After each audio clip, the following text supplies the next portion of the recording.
Welcome to Quivering Whispers, where we turn up the volume on what's often left unsaid.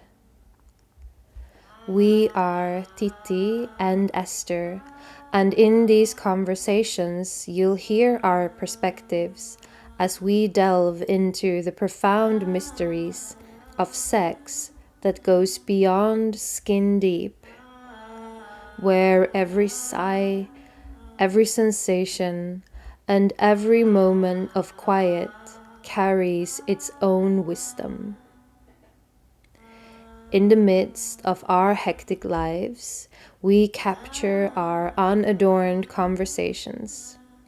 No polished scripts, no fancy microphones. It's an unfiltered, bare exploration, much like the raw, untamed nature of the sensual terrain we explore.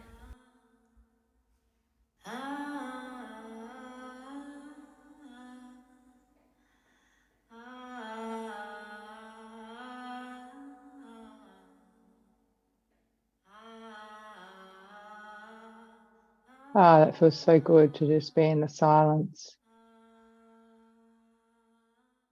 between us. Mm.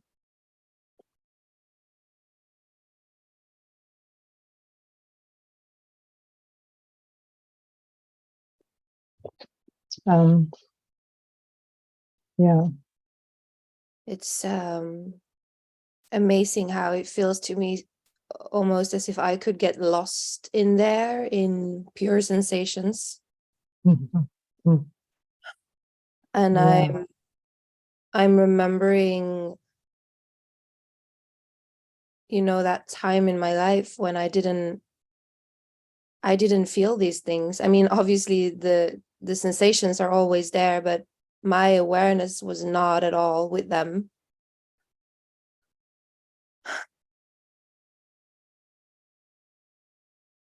Yeah. Isn't that remarkable that they're always there, but you didn't know about them? Mm. So that kind of tells you where the majority of people are. Yeah, and like I think I told you this last time we spoke, that my journey back into my body started and I became aware of these internal sensations in all areas of life. And then I noticed that there was one area where I did not have any awareness of them at all. And that was as soon as I was kind of, physically intimate with a man.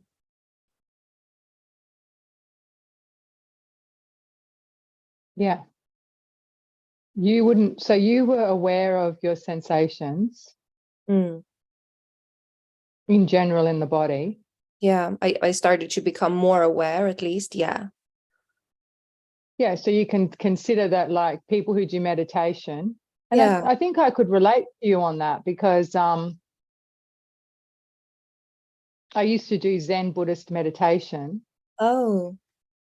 A long time ago, and it never occurred to me to feel the sensations in the genitals. Yeah, exactly.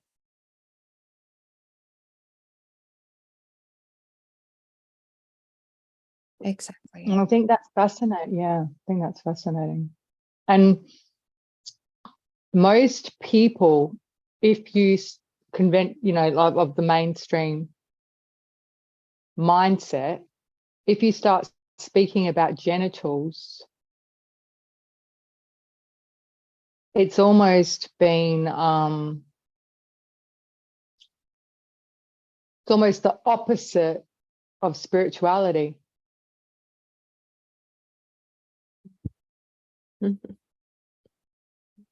Mm.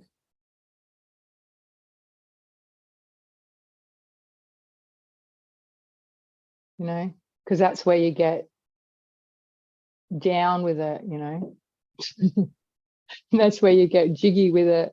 Like that's where you get animalistic with it. Mm. And yeah, and people yeah. And people just don't equate being able to refine the animal through the spiritual. Mm.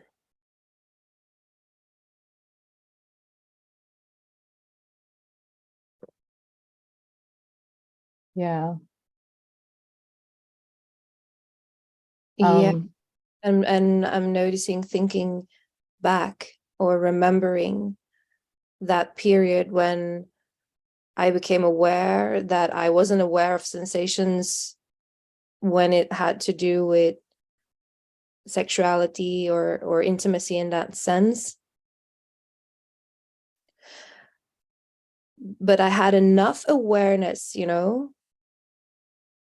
to notice that my body said, no, I don't want to continue doing it this way. But I had no idea how to then, do it. Because I was only knowing that old programmed way that I had been engaging in up until then. Yeah. Yeah. And so I And was, that's yeah. yeah, so hearing you talk, I think that's where there is something in me. I don't really know how to put words to it yet, but there is something in me that I think is somehow speaking to, myself back then somehow in these conversations. Because like back then, if you would have talked to me about there's so much in what you transmit, Esther. I'm totally, I'm totally in love with your work. And there is also something in me that somehow wants to take that and, go to that part of me back then and say, look at all this, this is where you could go.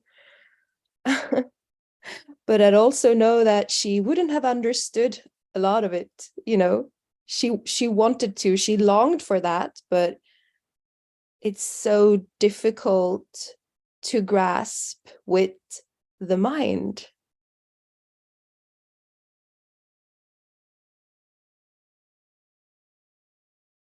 Yeah. Mm.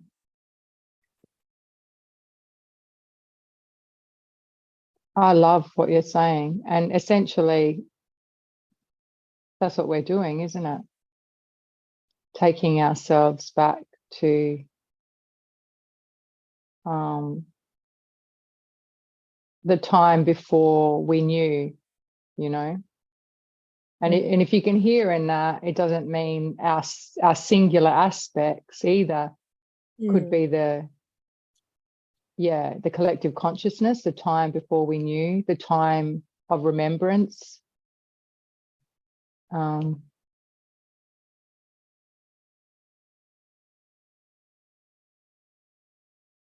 um, because even now, if I have deep love for a person, I have a deep desire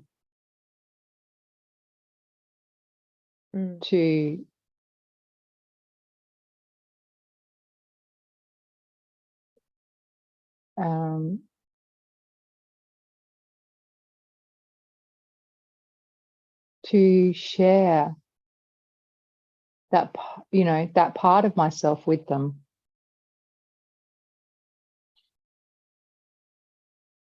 Because it's me, because it's a part of me.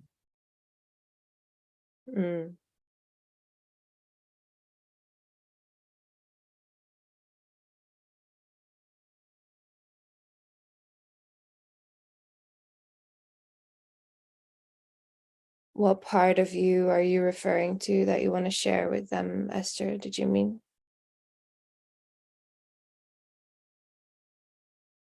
I just got a phone call. My dad just came in at the same time. That was just too funny.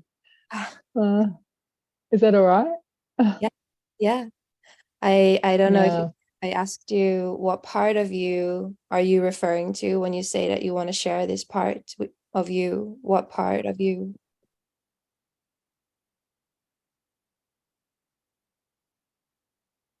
The timeless. Mm. Yeah. Mhm. Mm. The one that sits outside of a human role, Mm. you know. Yeah. Wow.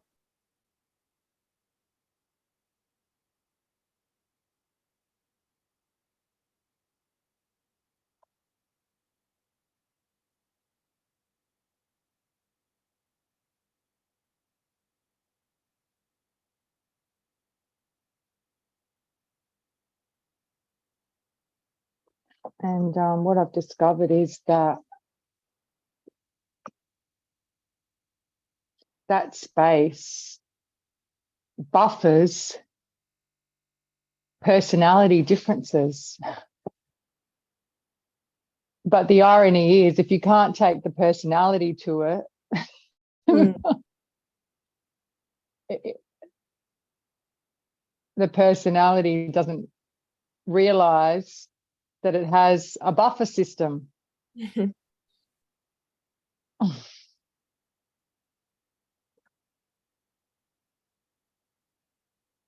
So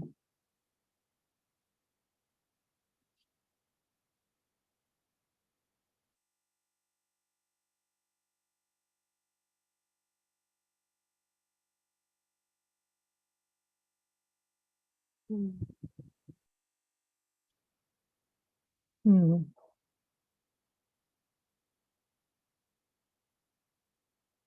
Yeah, so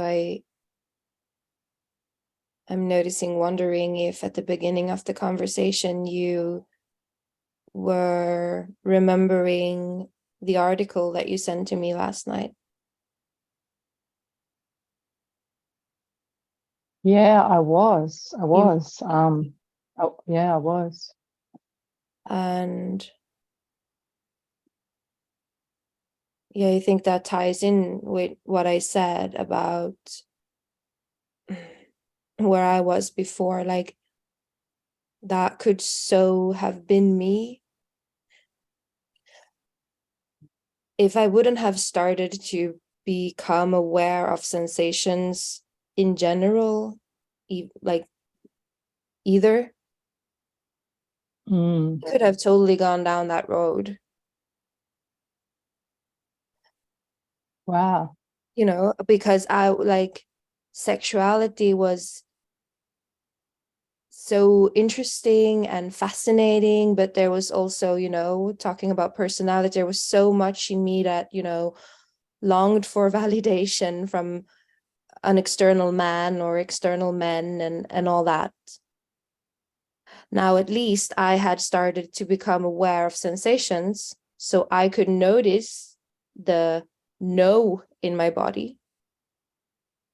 Mm-hmm. But I didn't know, like I said, I didn't know what to do with that. But yeah, I suppose I there's think some. yeah, go ahead. I think something that is really important is how do we, when we start to have these feelings of wanting to slow it right down, and Mhm. and we love the man that we're with, be that a one night stand, be that Mm. an interaction with a man, and we love the man Mm. because most often we do. How do we bring that other dimension into the conventional? I think that that's a huge conversation to have. um Ah, yeah. Oh, yeah. Wow.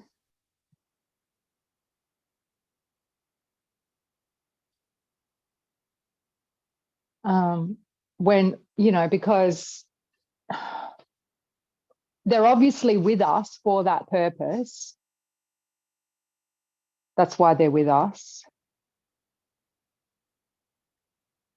If we're having the inkling to express ourselves in that way, then they want to know as much as what we do. Our lover wants to know it. Their soul wants to know it at the very least, and their personality might be resistant to that.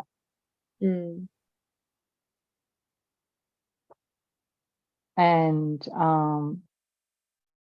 we kind of have to remember that in those places whereby we are getting opposition for what we're bringing.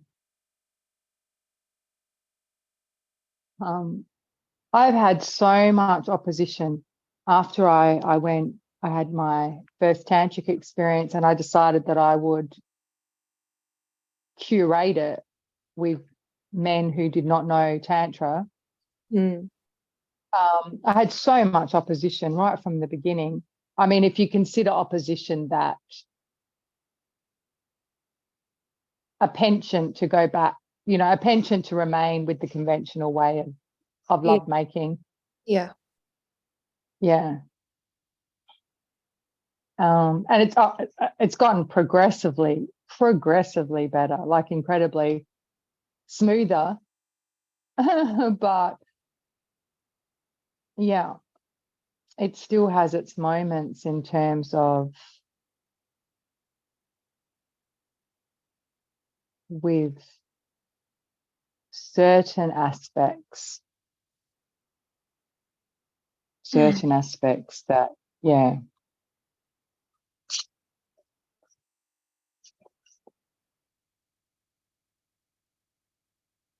Wow, there's so much in this conversation. Yeah.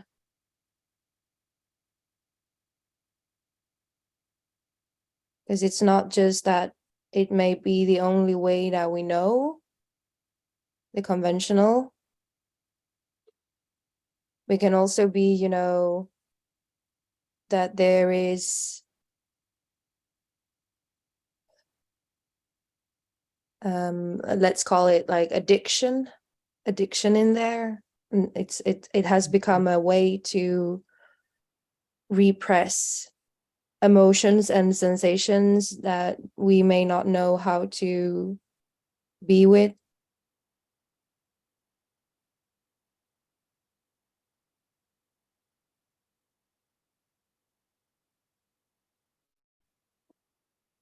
Yeah, that's a definite. And because our sexuality in general has a lot of repressions, so I noticed with energetic lovemaking, there is no hiding. And that means the energy, if you're with a man and he has thoughts of having you in certain ways, or maybe you both do, or whatever, the energy just doesn't hide. And I'm talking about being fully clothed and just letting the energy express through both of your bodies, and even being on the phone is what I'm talking about. So this might not be something that people are aware can happen. It also might not be something that people experience frequently. For me, it's a normality.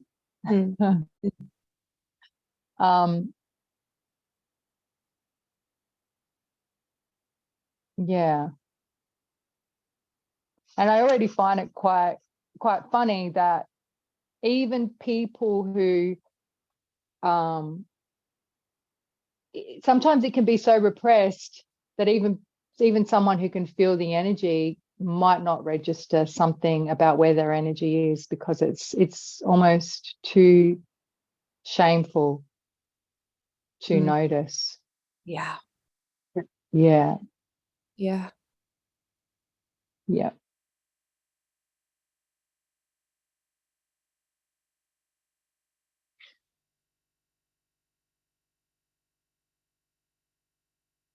Yeah.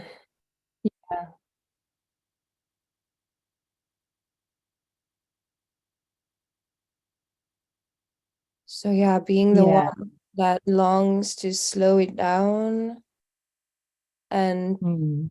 and experiencing that opposition, as you said, like yeah. Oh yeah, I know what you're talking about. Yeah. And And I have also no, been totally clumsy in my way of expressing that desire to slow down. So I have been myself coming from personality parts in my expression, which has obviously not made it easier for that, what I'm saying then, to be heard by my partner.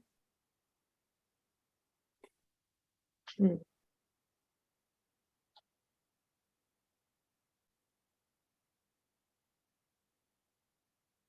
yeah, it's a place where anyone can be really discombobulated and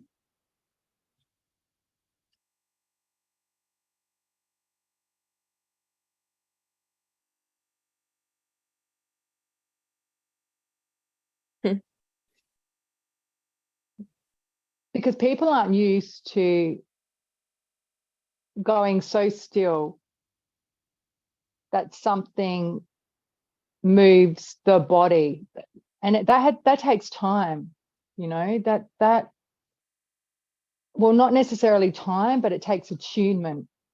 It takes a subtle level um, of resonance. Um, and so often, you know, I've even got a young daughter, and she play play acts kissing with me. Mm. It's funny. I don't mind it because I think, God, if there's anyone I wanted to kiss, it's me to understand some of this. Mm.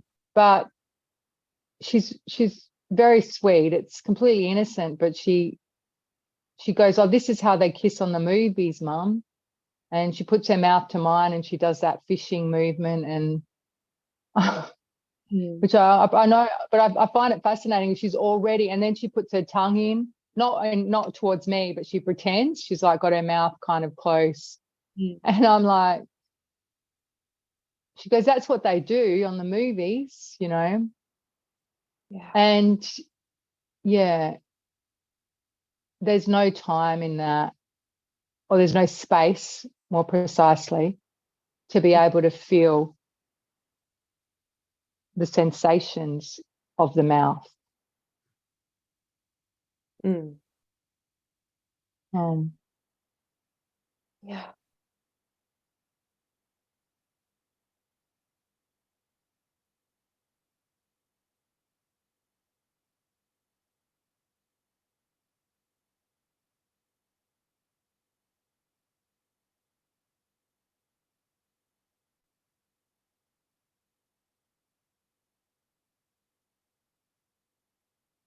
and so honestly, the way that you can do it is to be really still, you know. Yeah. And I was Way, now yeah. wondering to myself, yeah, what did I do? Because the way I am experiencing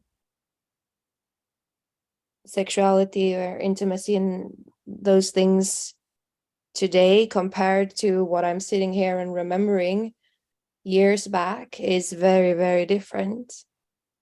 So, and I went through a lot of opposition and I was wondering, and so what happened? What did I do? And I was like, I started listening to my sensations and I allowed them to lead me. Because I suppose at the beginning I was still coming from, I had this mental idea of trying to slow down. And when I was speaking and expressing this to my partner, I was still not necessarily in that moment feeling my internal sensations. And then I became really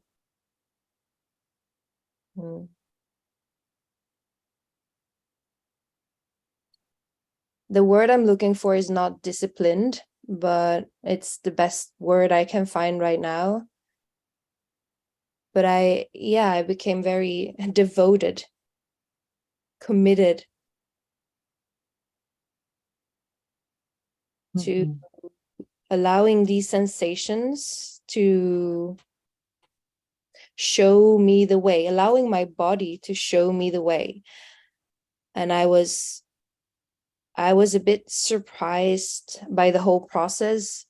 And it was very helpful for me when I found your work. And the first time I heard you say oracle led, it's like, oh, wow, that's a helpful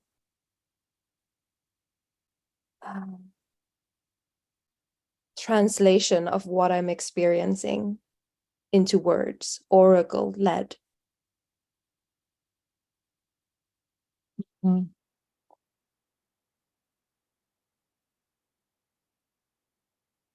Yeah.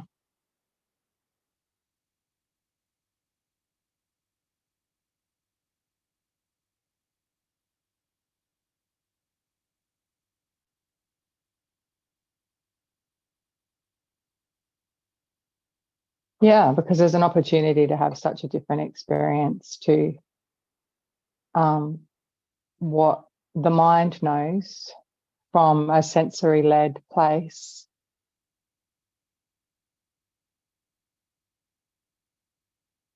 You know, pure sensation. It's mostly what people want anyway. I mean, it's why people have sex, is to experience an immediate contact with something that is not their personality. Yeah.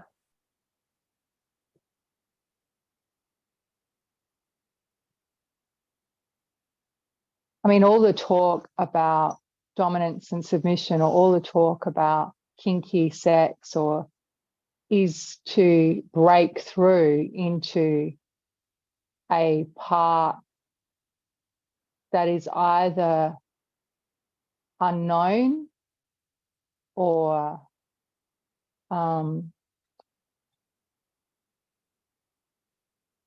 that is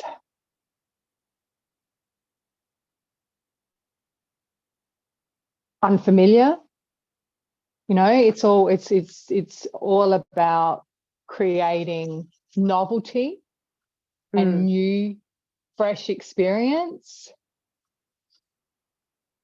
But to think the mind can do that, when the mind is such a automatic, mechanical system, is to then miss the divine system that's been completely orchestrated to provide that for us. Yeah. So if you look at breath play, which is what I sent to you, where people are kind of choking, and it said mostly the men are choking the women, but where people are choking each other in order to increase their level of excitement on some level, because it's taboo or plays around in the edge of power dynamics. You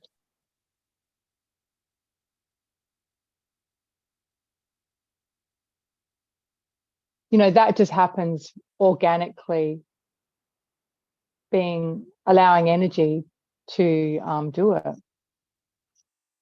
And like, yeah,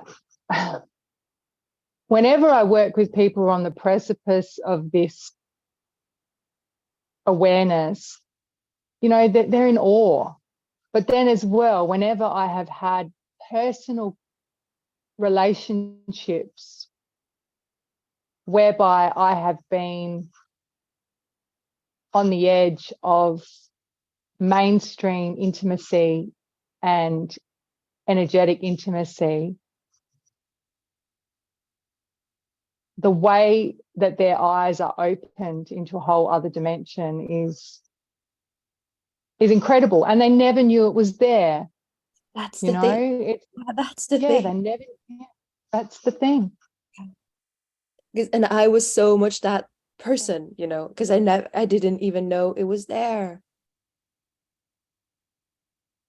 And this personality or the mind was so strong. Like, even if someone had talked to me about oracle led at that point in my life, I would have tried to read a book about what is the exact definition of oracle and oracle led. What does that mean? And how can I replicate that? How can I do that? You know, I would have asked my mind to do it. And it's not that. Mm.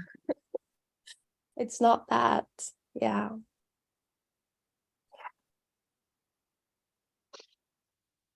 No, and I do find though that it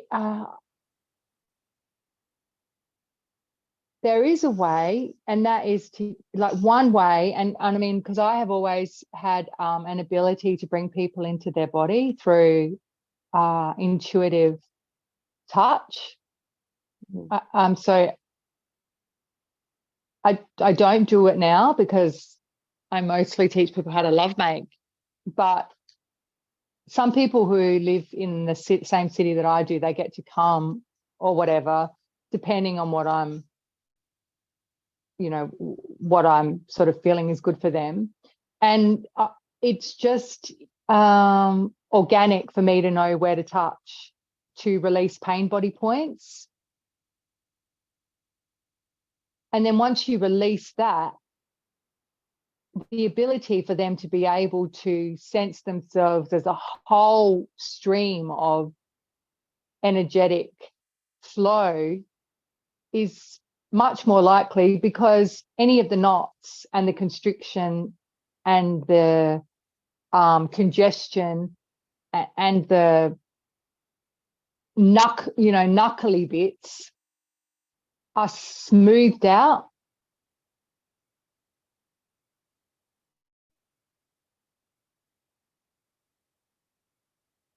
And so it's a really good thing to even get into before you put your body with somebody else.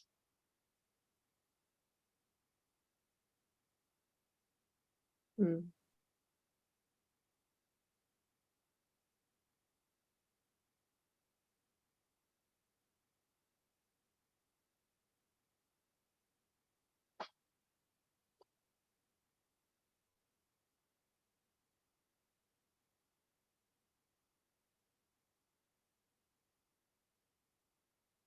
There is also something coming to me right now around, you know, talking about how the mind would like to find a way to do it, or these different personality parts, what they think and do and want and try to accomplish. And it's like there's also something coming to me right now around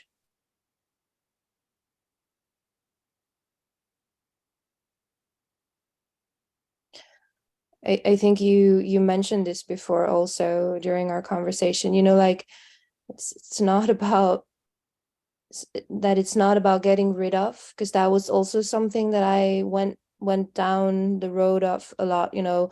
I got to get rid of something, or I got to fix something with myself or my body, or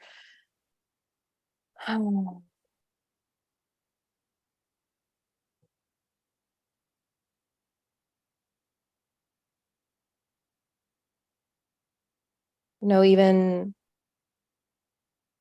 when we talk about sensations, I have a lot of passion around, because I was one of these people who couldn't feel at all. I have a lot of passion around, learning to also experience numbness, like numbness or nothing. I feel nothing, like welcoming and feeling nothing, like nothing is a somatic experience too. What does that feel like? Like there's nothing that we can't bring into this. How was it that you said at the beginning, Esther, like this infinite part of us? We can bring everything there, and everything can be tasted sensation wise.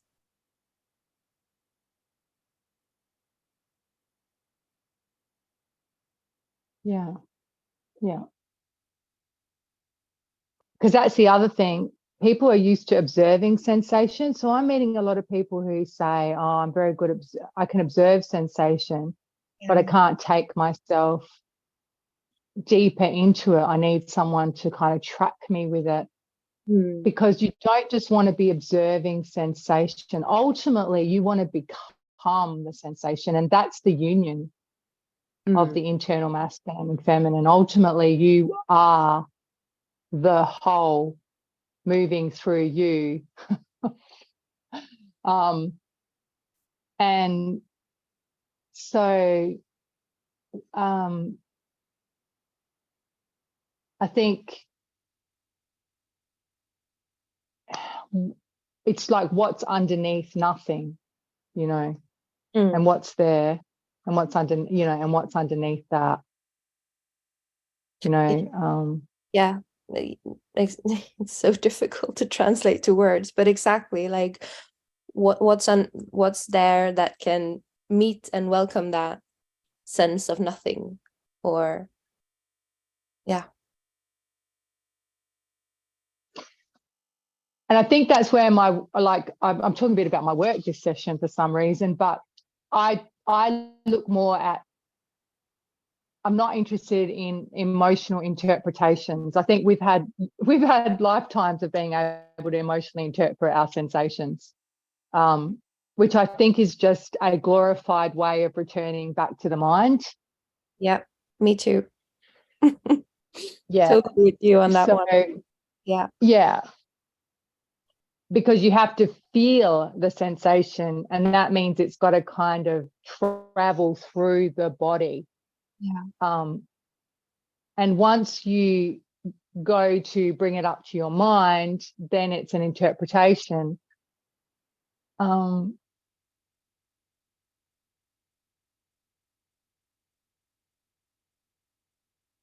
Yeah, but there's something very, very beautiful about two bodies that know how to be with their sensations. And I mean, that's incredible. And even maybe one body that shares with another body how to unite with their sensations. And it's really honestly, I wish more people, like even we organize to go and sit at a cafe, and we sit there and we get our hot drink or something, and really we're missing the vital nectar of each other's existence. Yeah.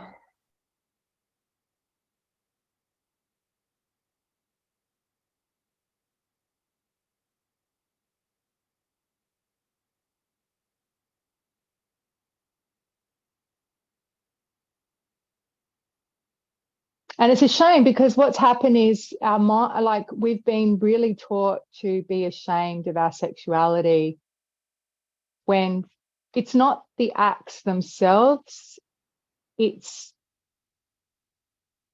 the fact that our presence isn't involved in them. Mm. Mm.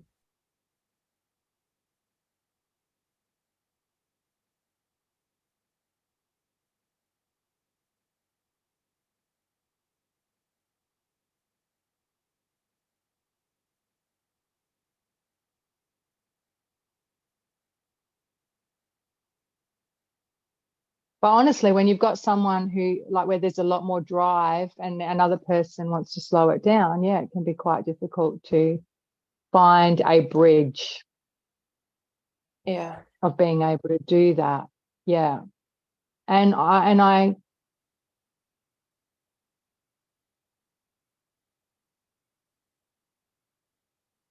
yeah, I do I think I don't think despair is the right word, but I certainly ponder Mm.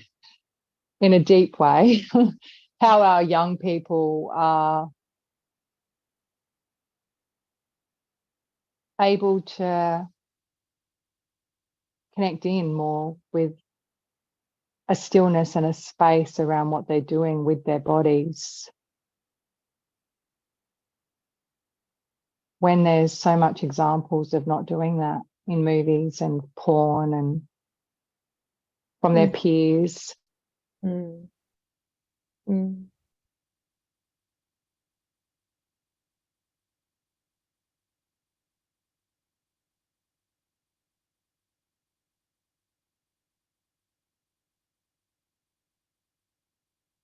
And then trying to convey that through words is actually quite, I don't know if it's impossible, but it's at least it's very tricky.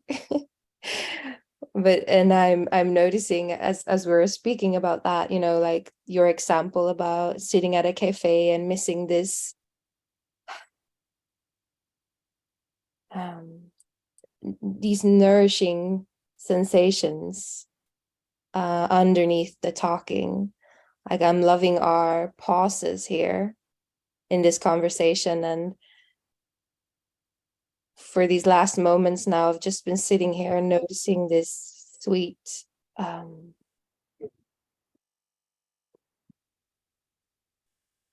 it's like it's like a slow wave-like motion that it's as if I'm inside of it, and so it's moving my body, so my body is moving with this slow wave-like motion.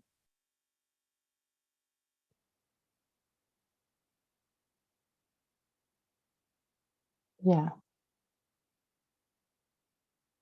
And often I think during that time, I mean, I still bump into tricky situations, obviously, around men and sexuality, but back then when I kind of started this journey, um, at the beginning, I think I was often myself. I left this place, I left this wave-like motion, for instance, that I'm noticing right now, to join them and try to speak to them and explain to them what I was trying to say or accomplish, you know, with words. And so one way to respond to, so how did I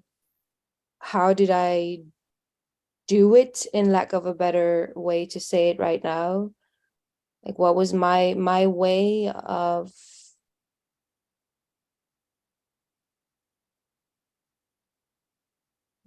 deepening a connection with someone who wasn't really understanding, or who was very much in the conventional kind of way?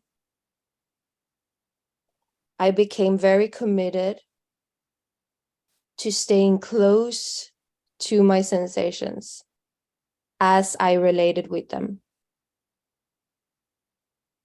If what I'm saying is making sense. Yeah. Yeah, definitely. Um,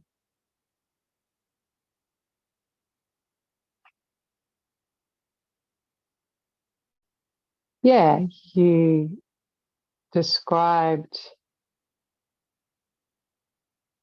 what I hear is that, like you were describing another layer of experience occurring for you in the body at the same time as being in connection with them. Mm. Because often it has to do with them too. Like, certainly it's happening in you, but also that parts of them are connecting in with you as well. Yeah. Yeah. Yeah. That's such an important part of it. Yeah.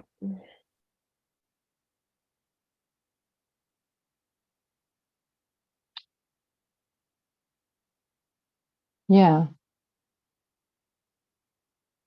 And I, So, yeah. well, like I'm saying, being with them, depending on who you're with, could actually be acting on you in such a beautiful way that you want to share with them your sensations, as can happen with a man you might be attracted to, or, a lover you might be attracted to. And yet, so to have a conversation with them is to deny yourself the deepest contact that you're having with them already. Mm.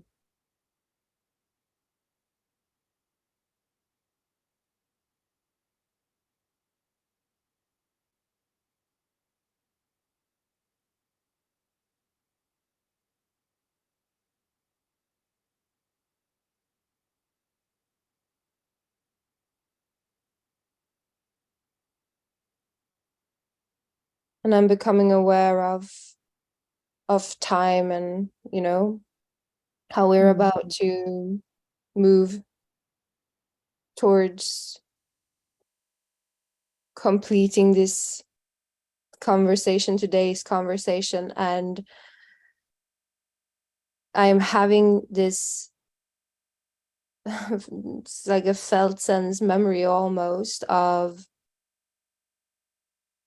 women that I meet as a physiotherapist who come because they either feel pain during sex or they can't feel anything during sex, young people. So there was something in me, and what I'm saying now is tricky for me to translate into words, but there's something in me when you said, or something was touched in me when you talked about, yeah, young people a few moments back. It's like,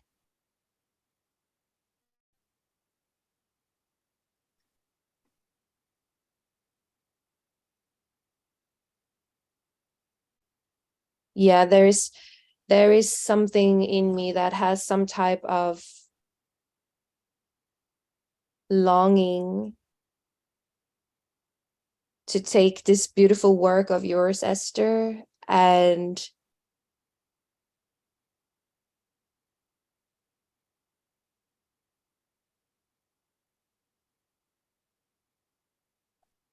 transmit it somehow in a way that these these young people can hear. And I'm noticing that there is almost as if there's a part of me kind of grabbing my hair as I say that, because the same way as like this article that you sent with people choking each other, and again, it's not about the act being that there's something wrong with the act, but there's no presence there, like all the things that people do to one another and to their bodies together. It's like, yeah, there's a part in me that goes, whoa, how, where do I even start to mm,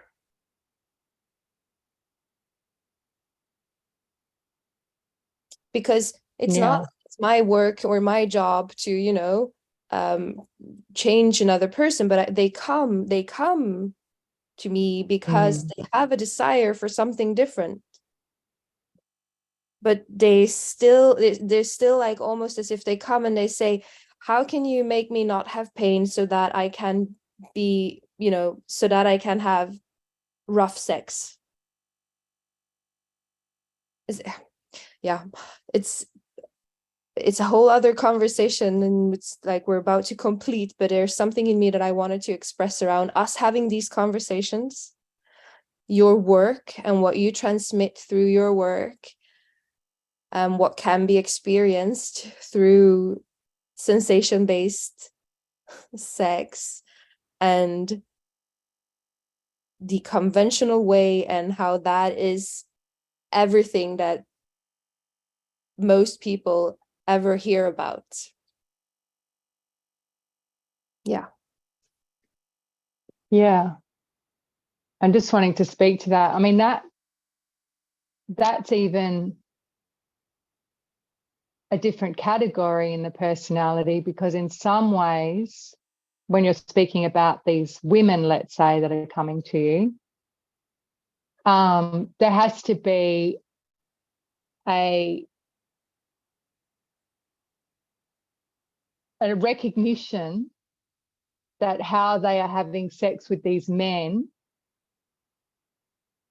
isn't giving, like, that it outweighs what they're getting from it. And because so really and truly to follow your sensations takes a pathway of being prepared to lose what is on offer in the world, in the physical, in order to be closer to a felt experience in the body.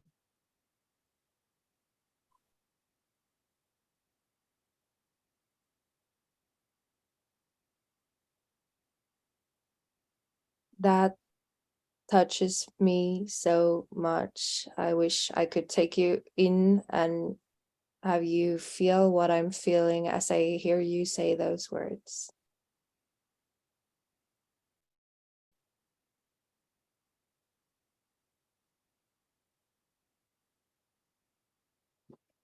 Mm.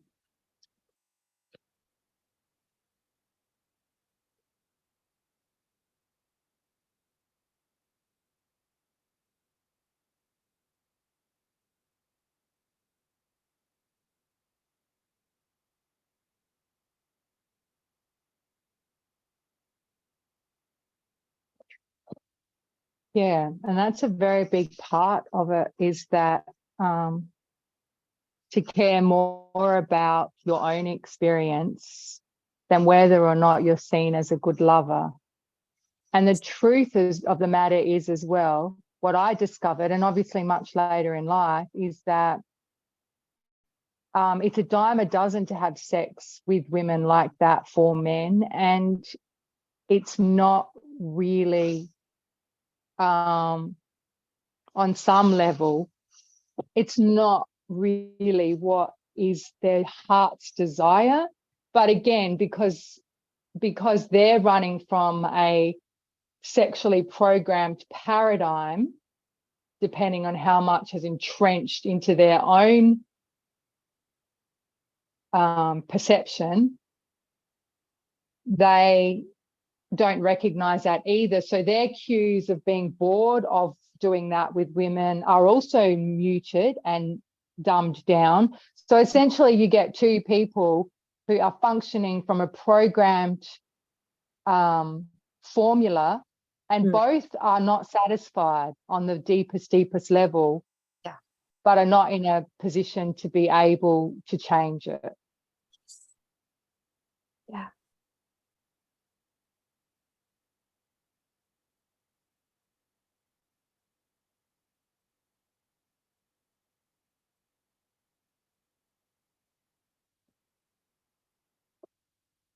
And that could be something, if someone is listening to this who is wondering, how could I do this differently? How can I stay more present? That's one thing I did. It's like starting to be aware of how often am I caught up in wondering what my partner is thinking or experiencing or feeling. That was a whole chapter for me, to just becoming aware of. There's apparently a term for it. Some scientists have created a study where they talk about it, and they call it spectactoring, I think, is how you pronounce it, where you are concerned with what your partner is experiencing during sex.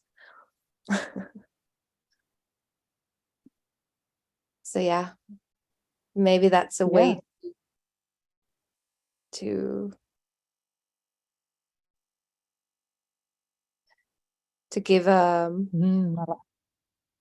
give give what do you say, something to try or something to explore. If someone is listening to this, like, that's something to try and explore. Maybe not even, at the beginning, maybe not even noticing what you're feeling, but just how often are you actually concerned about what your partner is thinking about you?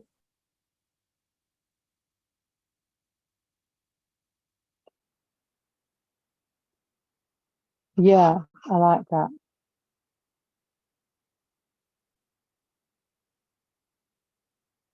And ultimately, the genitals are healing tools for each other's body. So if there's pain, there's certainly something wrong. And that doesn't mean equating with something wrong with you. Oh yeah, getting goosebumps as you say that. I think that's the one message I am trying to convey when I meet, because I only meet women.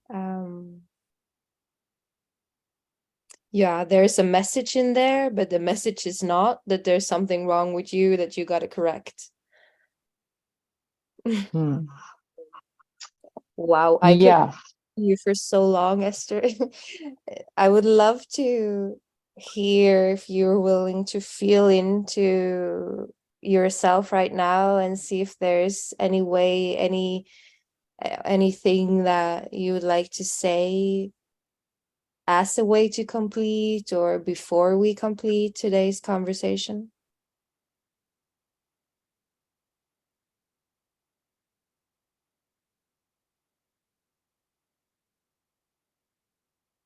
No, not really. I mean, I'm liking the way that we've gone towards this conversation here. I mean, I love that you're talking to mostly women, and as well, but the penis is a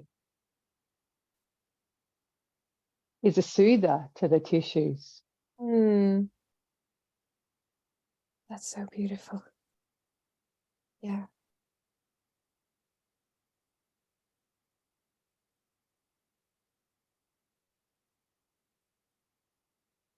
And so if it's hurting the tissues, if it's like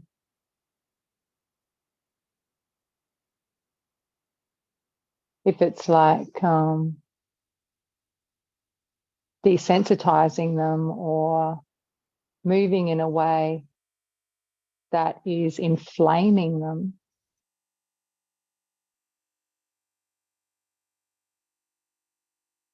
then somehow that penis doesn't know what it's there to do.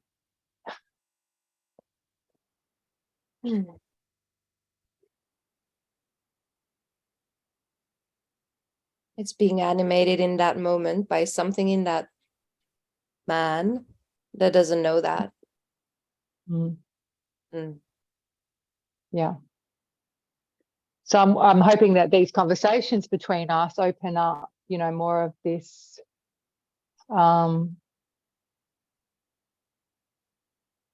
alternative framework of seeing why bodies come together to have intimacy. Yeah.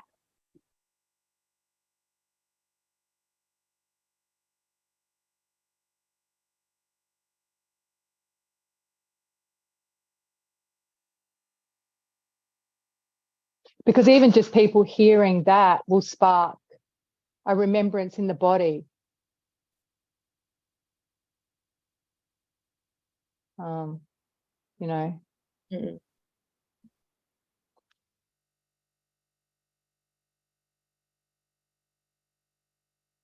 Yeah.